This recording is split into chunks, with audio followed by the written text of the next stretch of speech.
Bienvenue sur le Path of Faith, où nous allons entamer une quête de découverte spirituelle, guidée par la lumière de la foi et les enseignements de Jésus-Christ.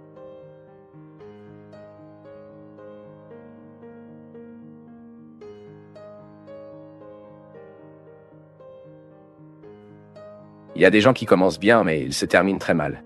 Il y a des gens qui semblent avoir un avenir brillant et prometteur, mais leurs histoires se terminent d'une manière mélancolique et tragique.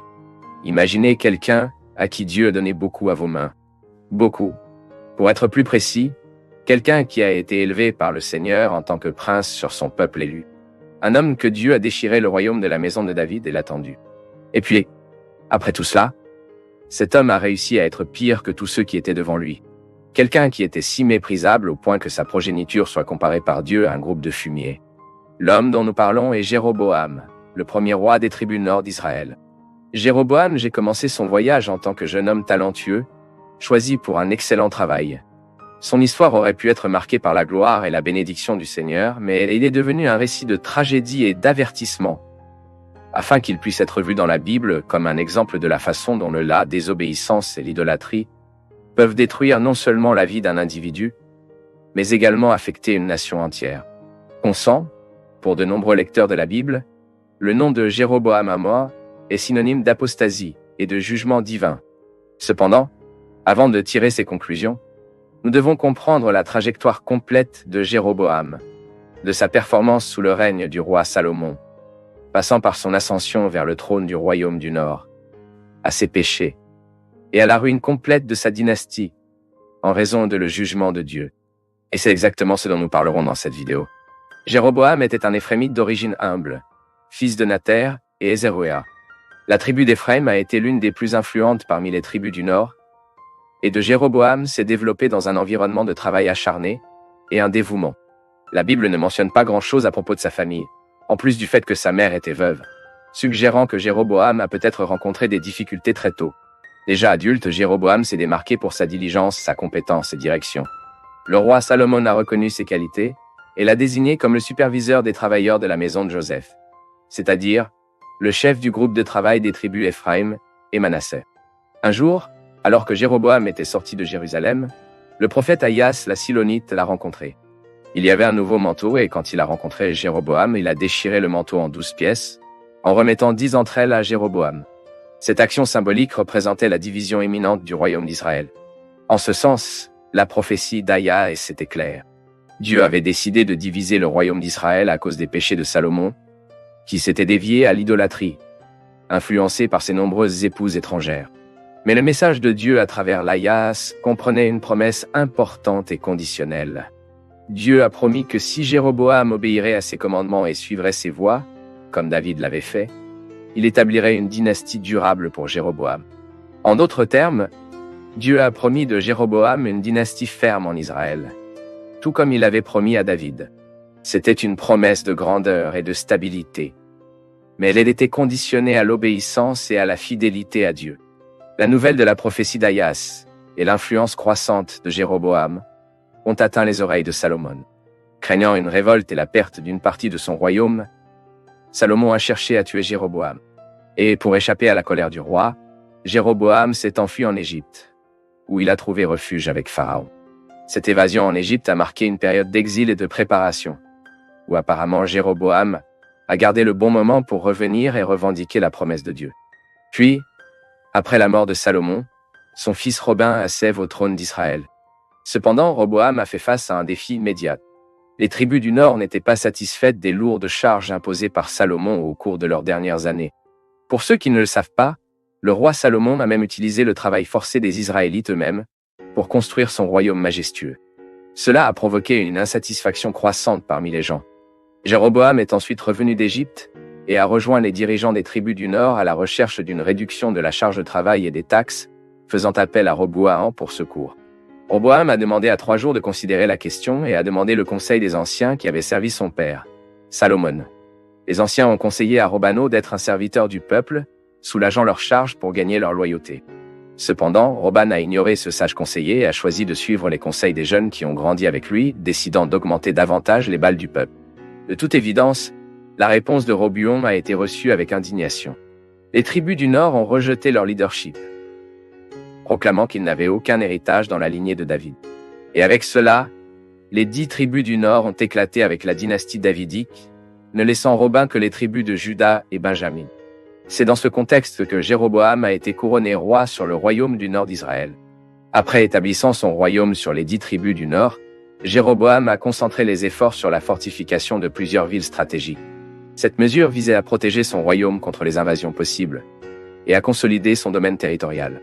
Parmi les villes fortifiées figurait Sichem, dans la région montagneuse d'Éphraïm, où il a initialement établi sa capitale, et Penuel, à l'est de Jordanie, 2 endroits importants liés aux anciens patriarches d'Israël. La construction et la fortification de ces villes ont indiqué la préoccupation de Jéroboam à l'égard de la défense et de la sécurité de son royaume face à des menaces externes et internes. La division de ce royaume n'a pas entraîné une relation pacifique avec le royaume du Sud, une grande force militaire. Cependant, il a été dissuadé par Semaïa, l'homme de Dieu, qui a reçu une parole du Seigneur ne pas lutter contre ses frères israéliens.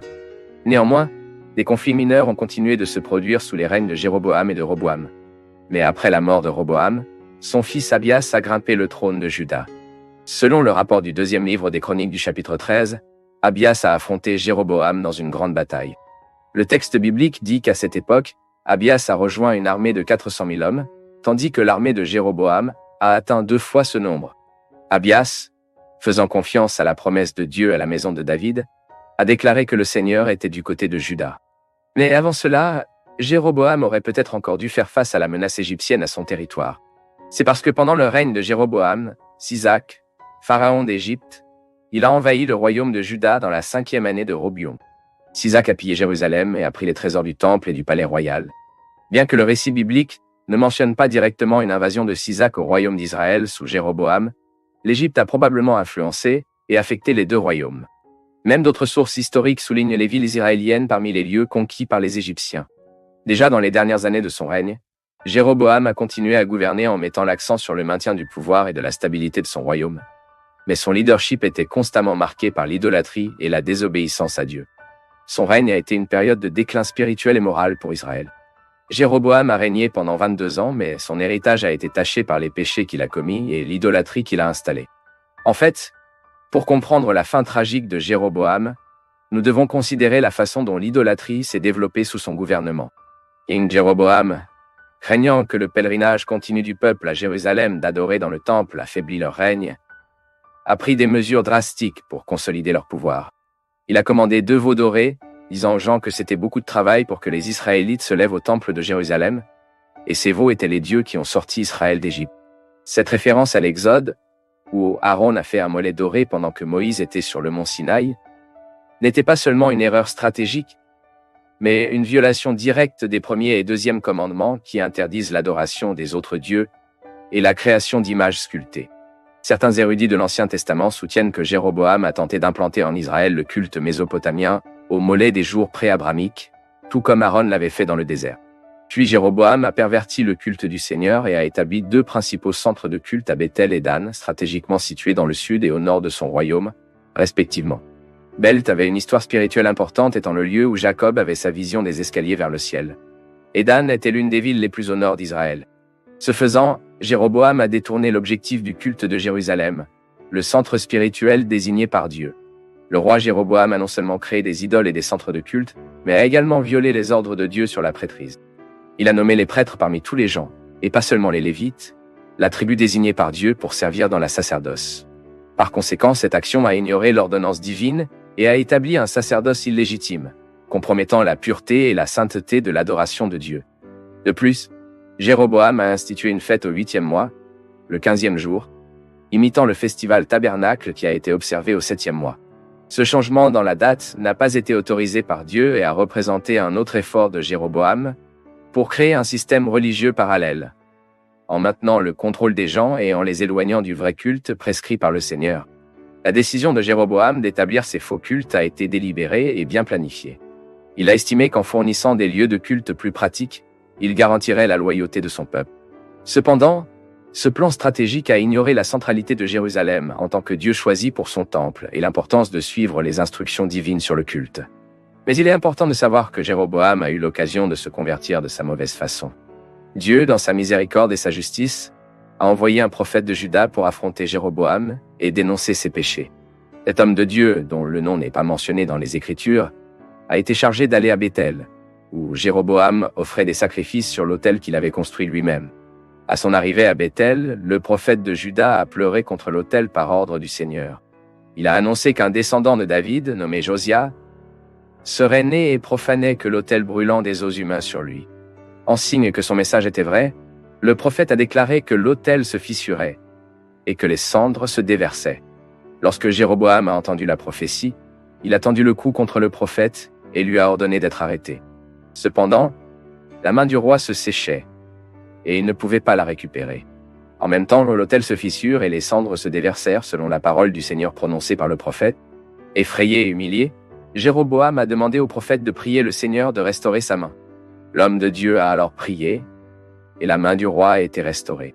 Cet acte de miséricorde contrastait avec le message du jugement et a révélé la volonté de Dieu d'entendre la prière et de montrer la grâce, même au milieu du jugement. Mais Jéroboam a continué sa mauvaise conduite devant Dieu, devenant la première d'une liste de rois du Nord qui favorisait l'idolâtrie. Puis, environ 300 ans plus tard, sous le règne de Josia, la prophétie prononcée par l'homme de Dieu de Juda a été accomplie. Josia, un roi réformateur, il a effectué une grande purification sur le territoire de Juda et d'Israël. Il a détruit les autels idolâtres et a appris les lieux du culte païen. Josia est arrivé à Béthel et a brûlé les os des prêtres idolâtres de l'autel institué par Jéroboam, tout comme le prophète de Juda l'avait prédit. Le péché de Jéroboam a eu des conséquences spirituelles dévastatrices pour Israël. En introduisant l'idolâtrie, il a conduit le peuple à pécher contre Dieu d'une manière flagrante et continue. Cette suppression du vrai culte a établi un modèle d'infidélité qui a duré des générations, contribuant à la chute éventuelle du royaume du Nord. Même à l'époque de Jéroboam, le Seigneur a annoncé par le prophète Ahias de Sloop la chute du royaume du Nord et l'exil de ses habitants à cause de l'idolâtrie. Dans le contexte de cette prophétie, la fin tragique de Jéroboam a également été déclarée. En fait, le récit biblique du jugement de Dieu sur Jéroboam commence par la maladie de son fils, Abias.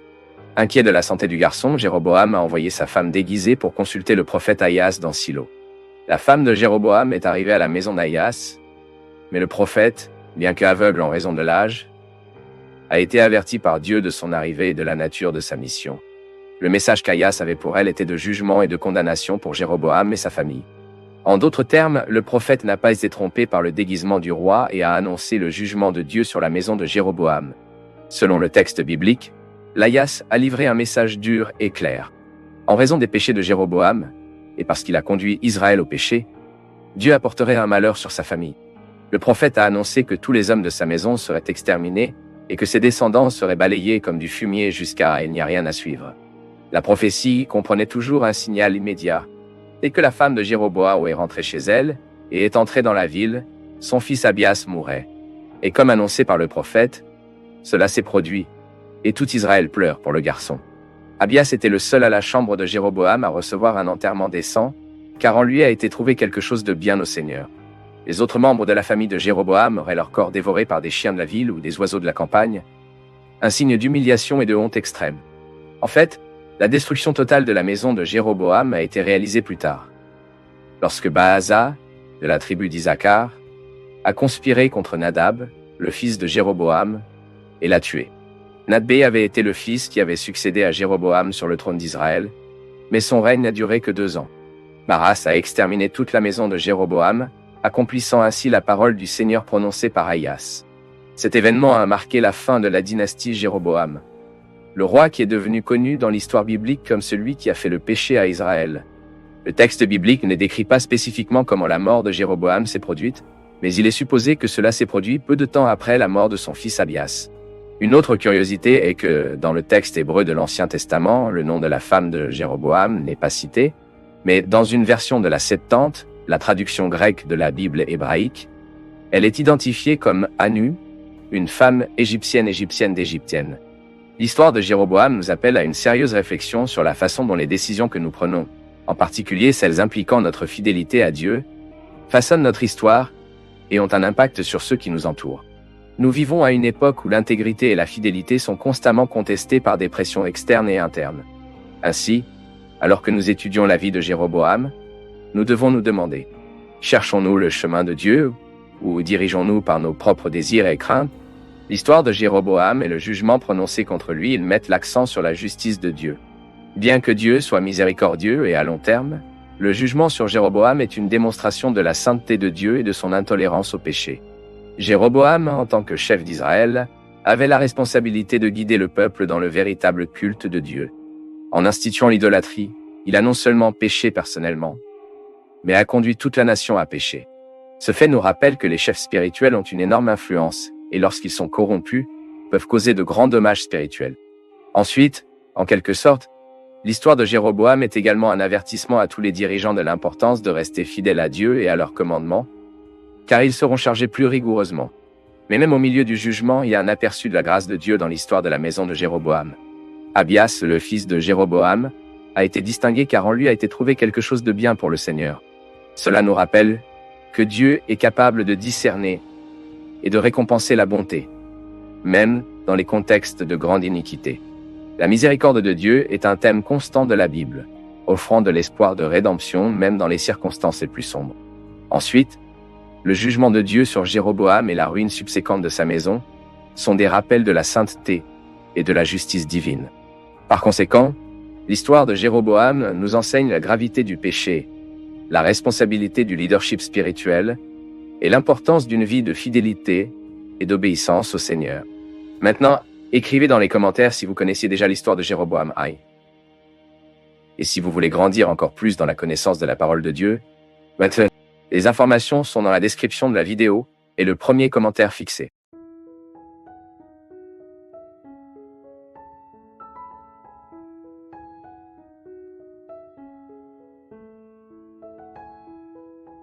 Pour nous du Path of Faith, c'est toujours une joie d'être avec vous en ce moment.